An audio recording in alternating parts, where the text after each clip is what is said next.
Hi guys, welcome to the Board Sailor, and in today's video I wanted to talk about Pokimane and ItsaGundam and see how the situation between them transpired, how it started, and try and see chronologically what has happened. Very recently, ItsaGundam came out on Twitter and said that most of his videos on Twitch was deleted.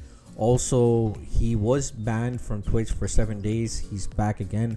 But I have a theory regarding all of this and how Pokimane may or may not have played a role in everything that has happened to ItsaGundam. Everybody's suspecting that Pokimane had a role, Twitch took her side. But in this video, we're going to go down again chronologically, seeing how everything transpired. So without wasting any further time, let's get started.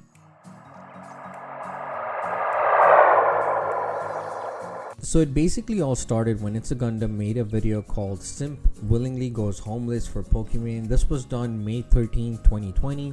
Again, this video wasn't directly targeting Pokimane, it was targeting Pokimane's audience, who apparently, in trying to give Pokimane huge donations, huge amounts, are putting themselves in a sort of financial crisis. And this whole video was made in a very satirical tone, calling out such simps or such people who, again, put themselves in some sort of financial difficulty in order to appease their Twitch personality or the people that they follow on Twitch in a religious way. And then on May 16, 2020, Pokimane reacts to this video. Now, Pokimane actually does on her stream a segment where she reacts to memes regarding her, or any posts, social media posts, or any Reddit posts made regarding her. So someone brought to attention this video to her on stream, and she basically reacted to this video on stream. I really hate shit like this because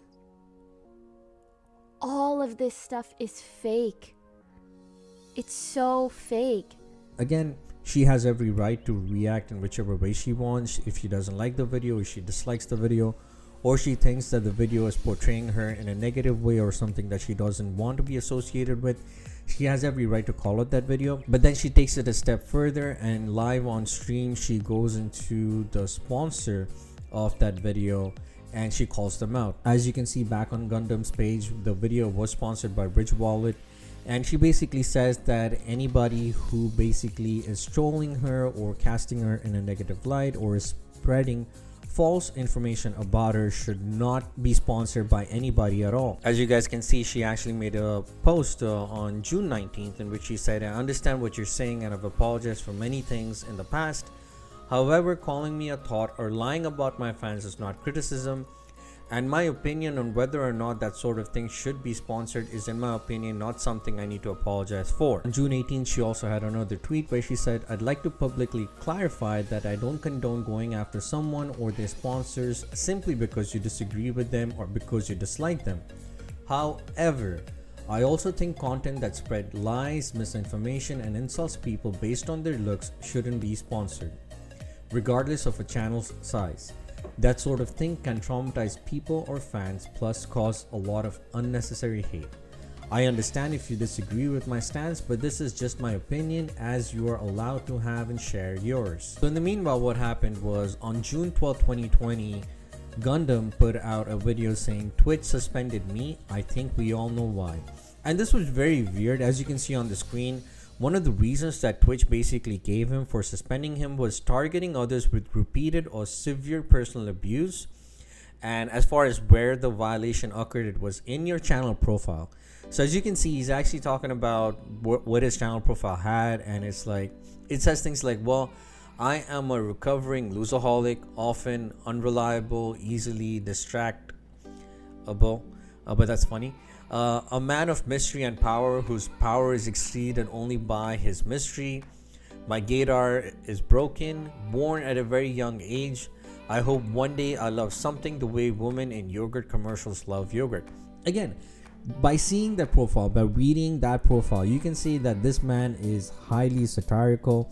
His whole channel is satirical. The way he presents and talks about other people is just satire. It's just dark satire. And that is a big part of comedy, not just ItsaGundam or anybody on YouTube. If you actually look at some of the big comedians who maybe have like Netflix contracts or go on like road shows all over the US performing, everybody has a dark satire. Look at Pete Davidson and how he talks about his father's death and uses it in so many of his skits. Now, many people don't like it, many people feel that's insensitive, but again, dark satire. and dark humor has always been part of comedy, and I guess now people are raising their hands and saying, well, it shouldn't be such. And while Pokimane addressed it vaguely on June 18th and June 19th on Twitter, on June 18th, ItsaGundam comes out and says, all my videos were deleted off Twitch and highlights, WTF. They had thousands of views each. All that's left are clips from 4 years ago. And I wanted to verify this is actually true. And as you guys can see over here, these are all the videos that ItsaGundam's Twitch channel has right now.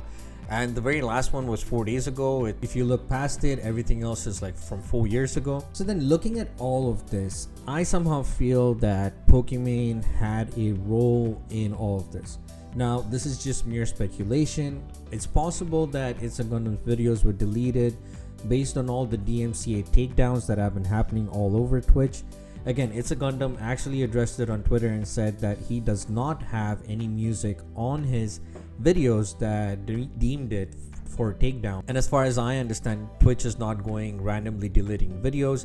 They've actually asked their Twitch creators to actually go into their video library and start deleting videos in which they have music being played that could be subjected to any of the DMCA copyright strikes or takedowns. So it's really weird that how suddenly his library is gone, and the timing is very odd. Pokimane did not really address the situation much prior to June 18th. She might have vaguely suggested here or there or replied to someone's tweet, but there wasn't a direct tweet from her end. And so basically the day Pokimane comes out and actually directly or indirectly addresses the situation is the same day ItsaGundam also realizes that his video library is basically gone and the only videos that he has is from 4 years ago. So the timing and everything that has transpired so far kind of points again that Poki had something to do with all of this. Again, I really want to stress that this is mere speculation, and I don't think there's anything called mere coincidence. I feel somehow Poki played a role. Maybe she barged into the offices of Twitch or called her Twitch contact and said, I want action to be taken against this guy. He's made fun of me. I don't agree with this video, and I don't think my reaction to his video on my stream to my thousands and thousands of viewers was enough. I want further things to be done against him. We need to make an example that you cannot target people. But here's the thing. Last thing I checked, Twitch is a US based company. Amazon is a US based company. And in the US, you have the right to express your opinions. Whether someone else disagrees with or not, you have the freedom of speech. And yes, ItsaGundam made a video probably using some tweets that weren't really real, that were probably trollish in the very first place. He's apologized for it. But the fact that all this is happening, again, to me makes it seem that Poki somehow played a role. She might not be leading the charge against burying ItsaGundam's career once and for all, but I guess she was somewhere in the whole mechanics to where ItsaGundam is now where he is. So yes, my conspiracy theory for the day is that Poki had a role. Again, mere speculation, mere theory. There is no proof.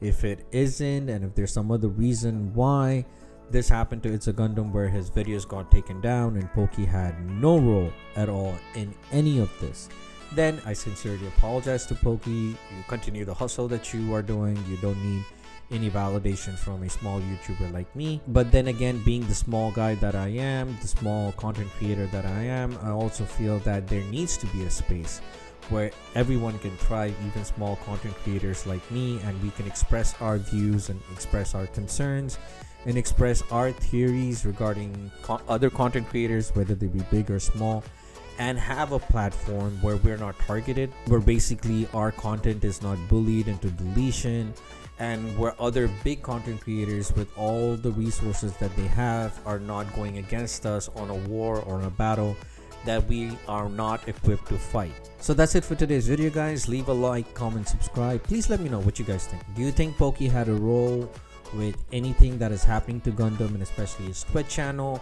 We already know how he has lost many sponsorship opportunities, and current sponsors have backed out from actually supporting him because of all the backlash that he's been facing, maybe due to the whole pressure from Poki and her followers and her sims. But again, Let me know what you guys think. Did Pokey have a role in all of this? Did she not have a role in all of this? Is she an innocent bystander who just got caught in the mix of all of this? Because again, the bigger content creator you are, the bigger the target is on your back, and people are always finding ways to bring you down. So is this one of the situations? Let me know what you guys think. Stay safe, stay healthy, and this is the Bored Sailor signing off.